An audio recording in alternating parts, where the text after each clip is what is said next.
Welcome to शालूस classroom. तो आज से पहले जो हमने अपना टॉपिक किया था सिंपल इंटरेस्ट, तो सिंपल इंटरेस्ट में हमने सीखा था कि सिंपल इंटरेस्ट को कैसे फाइंड आउट, कैसे कैलकुलेट किया जा सकता है। That is simple interest is equal to P into R into T upon time upon 100, जहां पे पी है प्रिंसिपल, आर है rate of interest and T is a time, कितने समय के लिए कोई राशि ब्याज पे उधार ली या दी गई है, that is T for time. तो आज का हमारा टॉपिक है कंपाउंड इंटरेस्ट। कंपाउंड इंटरेस्ट क्या है, कंपाउंड का मीनिंग क्या है, कंपाउंड इंटरेस्ट का मीनिंग क्या है। जो कंपाउंड वर्ड है इसका मीनिंग है टू ऐड, अर्थात किसी चीज को जोड़ना। जब हम किसी चीज को जोड़ते हैं उसको कह देते हैं कि उसको हमने कंपाउंड कर दिया। और कंपाउंड इंटरेस्ट का जो मीनिंग है वो ये है कि यहाँ पे ब्याज पर ब्याज लगाया जाता है, इंटरेस्ट पे इंटरेस्ट लगाया जाता है। और आज हम अपने वीडियो में ये सीखेंगे कि किस तरह से हम सिंपल इंटरेस्ट का फॉर्मूला यूज करके कंपाउंड इंटरेस्ट का फॉर्मूला बना सकते हैं और उसके बाद कैसे उसकी प्रॉब्लम को सॉल्व किया जा सकता है। तो फॉर्मूला ट्रैक करने के लिए हम सबसे पहले बात करेंगे, मान लीजिए हमारे पास प्रिंसिपल है P, principal P, rate of interest है R and time is T। हमने यूज करना है सिंपल इंटरेस्ट का method to develop the formula to calculate compound interest for first year.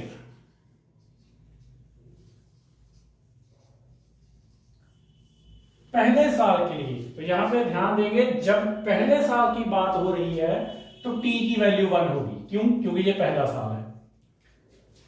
तो सिंपल इंटरेस्ट फर्स्ट क्या होगा, simple interest 1 it is equal to p multiply by r multiply by t upon 100। Sorry, t की value यहां पे हमारे पास है 1, तो ये आ गया p r अपॉन 100।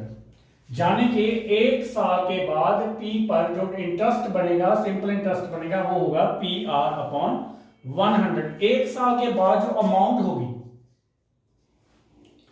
वो होता है प्रिंसिपल प्लस सिंपल इंटरेस्ट। तो ये हो गया principal P plus simple interest है हमारे पास PR अपॉन 100। इन दोनों कंपोनेंट में से P कॉमन है तो P1, P को कॉमन ले लिया, अंदर बचा 1 प्लस R अपॉन 100। तो एक साल के बाद जो सिंपल इंटरेस्ट है वो जो अमाउंट है सिंपल इंटरेस्ट प्लस प्रिंसिपल है वो P into 1 plus R upon 100 होगा। अब बात करेंगे second year, for second year. Second year के लिए T की वैल्यू होगी 1। क्यों? क्योंकि ये सिर्फ दूसरे साल की बात कर रहा है, पहले साल की बात खत्म हो गई, अब दूसरे साल की बात कर रहे हैं तो दूसरा साल भी एक है, तो टी की वैल्यू यहां पे भी 1 होगी। और दूसरी बात ये है कि जो पहले साल के लिए अमाउंट बना, पहले साल के लिए प्रिंसिपल P था लेकिन अमाउंट हमारे पास है P into 1 plus R upon 100, वो नेक्स्ट ईयर के लिए प्रिंसिपल हो जाएगा। तो यहां पे प्रिंसिपल क्या हुआ, principal is equal to P into 1 plus R upon 100। Rate of interest है R और T है 1। हमने बात की है कि सेकेंड ईयर ये 1 है तो T की वैल्यू होगी 1। तो दूसरे साल के एंड पे सिंपल इंटरेस्ट क्या होगा, it is equal to P into R into T, यानी कि P प्रिंसिपल है P into 1 plus R upon 100 into R into T upon 100।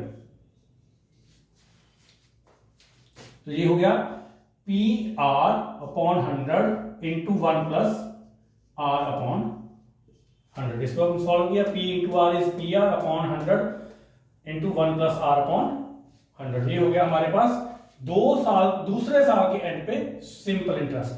तो 2 साल के बाद अमाउंट क्या होगा, तो इसका प्रिंसिपल क्या था P into 1 plus R upon 100 plus इसमें इंटरेस्ट ऐड करेंगे PR upon 100 into 1 plus R upon 100। अब इन दोनों टर्म में क्या कॉमन है, एक तो p कॉमन है, एक 1 प्लस r अपॉन 100 कॉमन है, तो ये पूरी की पूरी टर्म कॉमन होगी, तो यहां पे हमारे पास बचा 1 प्लस यहां पे बचा r अपॉन 100। इसको सॉल्व किया तो ये बन गया p into 1 plus r upon 100 raise to power 2। तो 2 साल के बाद जो अमाउंट बना वो होगा p into 1 plus r upon 100 power 2। ये है 2 साल के बाद अमाउंट, और जो 2 साल के बाद अमाउंट होगा वो क्या होगा, प्रिंसिपल फॉर थर्ड ईयर।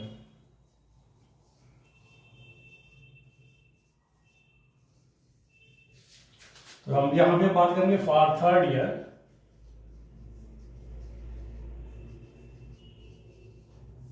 तीसरे साल के लिए प्रिंसिपल हमारे पास क्या है, p into 1 plus r upon 100 power 2।